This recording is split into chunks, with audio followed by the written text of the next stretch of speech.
Oh, coba.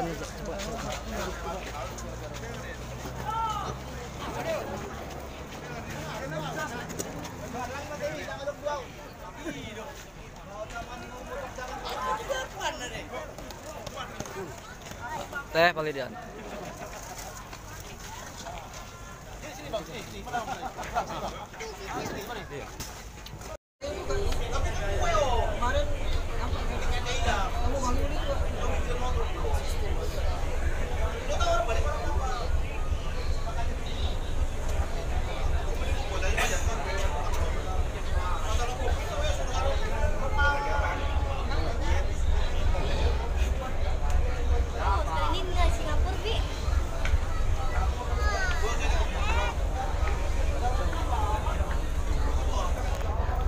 Meser juga Kak.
melaksanakan ibadah kurban tidak mesti harus dengan hewan yang mahal, yang harganya tidak terjangkau oleh golongan ekonomi lemah, tetapi melaksanakan ibadah kurban cukup dengan hewan yang telah memenuhi syarat. Sebagaimana yang ada dalam Al-Quran, sebab sesungguhnya hewan kurban tersebut tidak akan mencapai keridhaan Allah, namun rasa takwa kita lah yang akan mencapainya. Sebagaimana Allah telah berfirman, lan yanala luhumuha wala dimauha walakin yanaluhu taqwa minkum. Daging-daging unta dan darahnya itu sekali-kali tidak akan dapat mencapai keridhaan Allah, tetapi ketakwaan kalianlah yang akan dapat mencapainya. Pada bulan ini juga disyariatkan rukun Islam yang kelima, yaitu haji. Dan pada saat-saat seperti ini biasanya iman kita bertambah subur sehingga dapat menggugah mereka yang belum pernah melaksanakan ibadah kurban. Untuk itu membulatkan niatnya. Demikian pula di antara kita yang belum dapat melaksanakan ibadah haji karena kurang mampu, hendaklah terus berusaha dan berdoa serta bertawakal kepada Allah Subhanahu wa Ta'ala, sebab kita semua yakin bahwa apabila Allah menghendaki sesuatu, maka tak seorang pun yang akan mendapat ataupun menghalanginya, dan Dia Maha mendengar dan Maha mengetahui. Dan kita berharap akan mendapat balasan yang diberikan oleh Allah kepada orang-orang yang menunaikan ibadah haji yang mabrur. Sebagaimana disabdakan Rasulullah Shallallahu Alaihi Wasallam, al-hajj mabrur laisa lahu jazaa'u illa al-jannah. Haji yang mabrur tidak balasannya. Haji yang mabrur tiada balasannya yang pantas bagi yang menjalankannya kecuali surga. Dan bagi kita yang telah menunaikan ibadah haji, maka saat-saat seperti ini mengingatkan kita kepada kenikmatan sewaktu mengerjakan ibadah haji, kenikmatan yang sulit ditemukan di luar tanah suci, kenikmatan yang dalam, kenikmatan yang dirasakan selama bertaqarrub kepada Allah Subhanahu wa Ta'ala. Dan kapan lagi kiranya kita akan mendapatkan kenikmatan yang serupa. Begitu juga bagi kita yang telah rutin melaksanakan ibadah kurban setiap tahun, maka akan terasa pula nikmat yang tak terlihat, yang tak ternilai harganya, yakni nikmat dapat melaksanakan syariat Allah walau dalam terasa berat sebelum melaksanakannya. Inilah antara lain nikmat yang dapat dirasakan oleh kaum muslimin pada saat mendengar gema takbir, tahlil, tahmid sepanjang malam Idul Adha sampai pagi harinya. Allahu Akbar, Allahu Akbar, Allahu Akbar, walillahil hamd. Hadirin jamaah Idul Adha yang dimuliakan Allah, harta, kesehatan, ilmu, pangkat dan jabatan yang kita miliki saat ini semata-mata merupakan anugerah dan sekaligus ujian dari Allah kepada kita. Dengannya apakah kita mau mensyukuri nikmat dan anugerah itu, ataupun malah sebaliknya? Mensyukuri nikmat Allah berarti menggunakan nikmat itu sesuai dengan apa yang diperintahkan oleh Allah dan tidak menyalahgunakan ataupun menyelewengkan kepada kemaksiatan. Allah memerintahkan kita untuk menunaikan ibadah haji, membayar zakat, menyantuni anak yatim, menolong fakir miskin, menyembelih kurban, membantu orang-orang lain yang membutuhkan dan lain-lain. Apakah kelebihan rezeki yang telah diberikan oleh Allah itu itu kita salurkan kepada jalan yang diperintahkan olehnya seperti yang kami sebutkan tadi, maka berarti kita telah mensyukuri nikmat tersebut. Namun apabila kelebihan rezeki itu kita tumpuk saja dan tidak kita belanjakan di jalan Allah atau bahkan digunakan untuk maksiat, maka berarti kita telah ukur dari nikmat tersebut. Padahal nikmat Allah bila disyukuri akan semakin bertambah, dan sebaliknya bila dikufuri dan akan mendatangkan siksa. Allah berfirman di dalam surat Ibrahim ayat 7, la in syakartum la azidanakum wa in kafartum inna adzabi lasadid. Sesungguhnya jika kalian mensyukuri nikmatku, pasti akan kutambah nikmat kepada kalian. Namun jika kalian mengingkari nikmatku, maka sesungguhnya azabku sangat pedih. Mensyukuri nikmat Allah memang tidaklah cukup hanya dengan ucapan terima kasih ataupun alhamdulillah. Namun mensyukuri nikmat Allah hendaklah disertai dengan perbuatan yang sesuai dengan ucapan tersebut. Karena apa gunanya ucapan kalau tidak sesuai dengan perbuatan? Allahu Akbar, Allahu Akbar, Allahu Akbar, walillahil hamd. Hadirin jamaah Idul Adha yang dimuliakan Allah, di dalam Al-Quran maupun hadis Nabi banyak terdapat penjelasan-penjelasan yang mesti kita tempuh sebagai cara untuk mensyukuri nikmat-nikmat Allah. Di antaranya yang pertama pada surat At-Takasur ayat 8, summa latus'alunna yawma idzin 'anil na'im. Kemudian kalian pasti akan ditanya pada hari tentang kenikmatan. Ayat ini memberikan gambaran bahwa nikmat-nikmat yang telah kita terima di dunia ini semuanya akan diminta pertanggungjawabannya oleh Allah di akhirat kelak.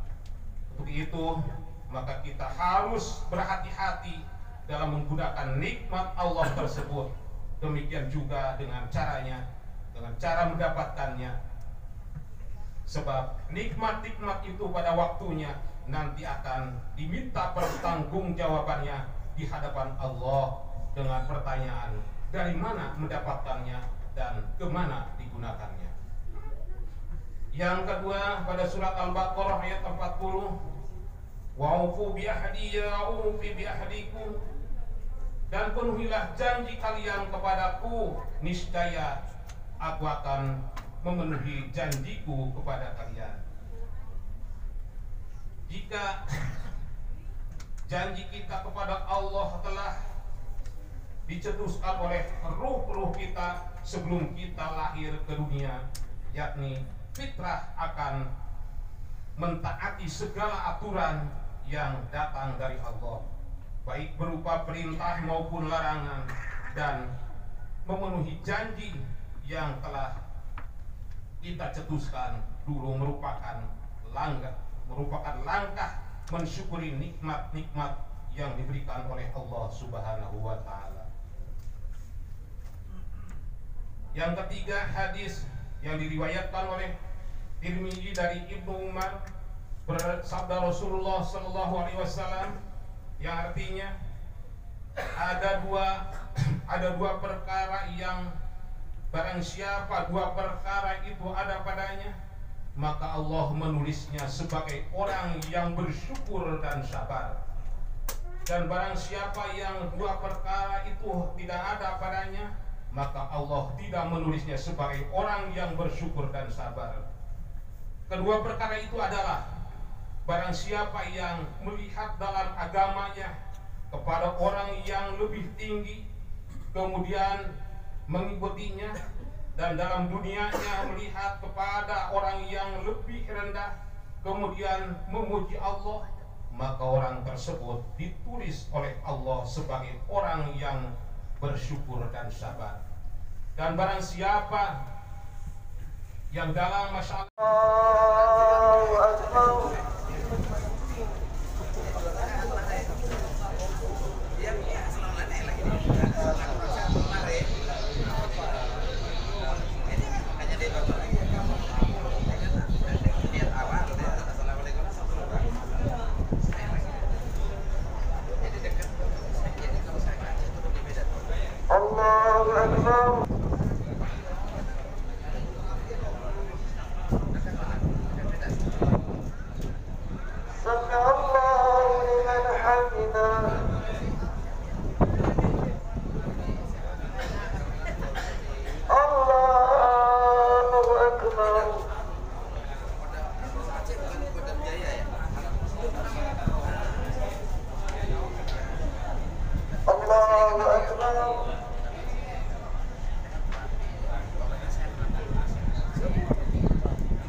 Canak atuh canak.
Juga gambar KTP.